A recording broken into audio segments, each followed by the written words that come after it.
মঙ্গলবার পুজো অনুদানের চেক বিলি করল ইংরেজবাজার থানার পুলিশ প্রশাসন। এদিন ইংরেজবাজার পৌরসভার সহযোগিতায় চেক বিলি অনুষ্ঠান আয়োজন করা হয় মালদা টাউন হলে। উপস্থিত ছিলেন মালদা সদর মহকুমা শাসক পঙ্কজ তামাং, ডিএসপি ট্রাফিক লিওয়াং তামাং, ইংরেজবাজার থানার আইসি বাপন দাস, ইংরেজবাজার পৌরসভার chairman Krishnendu Chowdhury, vice chairman Sumala Agarwala, councillor Chaitali Ghosh Sarkar সহ অন্যান্যরা।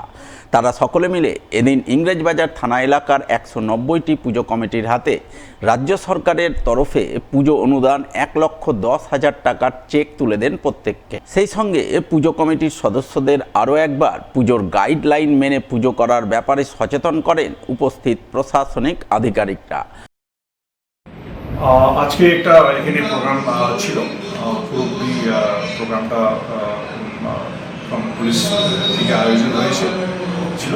এবার বিশেষ করে চেক ডিস্ট্রিবিউশন, যেটা অনারেবল সিএম ম্যাডাম ঘোষণা করেছিলেন কিছুদিন আগে, যে 1,10,000 পার ক্লাব। তো সেটা আজকে ইংরেজবাজার মিউনিসিপ্যালিটিতে ডিসবার্সমেন্ট প্রোগ্রাম। তো অলমোস্ট 190 চেক আজকে আমরা ডিসবার্স করেছি।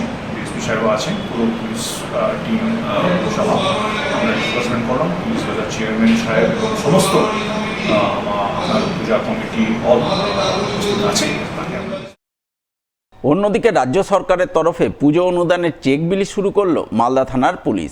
এদিন মালদা থানার পুলিশের পক্ষ থেকে বিভিন্ন পুজো মণ্ডপে গিয়ে পুজো অনুদানের চেক বিলি করা হয়। চেক বিলি পর্বে হাজির ছিলেন মালদা থানার আইসি মৌমেন চক্রবর্তী, পুরাতন মালদা পৌরসভার chairman Kartik Ghosh, vice chairman Shafiqul Islam, councillor Bibhutibhushan Ghosh সহ অন্যান্যরা। তারা সকলে মিলে মালদা থানা এলাকার সরকারি অনুমতিপ্রাপ্ত পুজো কমিটিগুলির হাতে রাজ্য সরকারের তরফে 1,10,000 টাকার চেক তুলে দেন।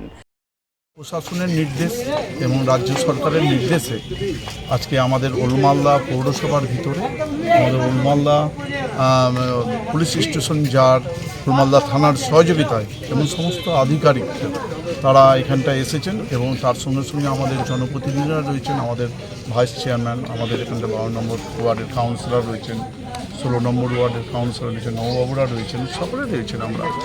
আমরা সকলেই এসেছি। মুখ্যমন্ত্রী মমতা বন্দ্যোপাধ্যায়ের যে অনুদান, সেই অনুদান আমাদের মালদা কোর্ট স্টেশনের যে সর্বজনীন দুর্গা উৎসব কমিটি রয়েছে, সেই কমিটির হাতে আমরা তুলে দিয়েছি।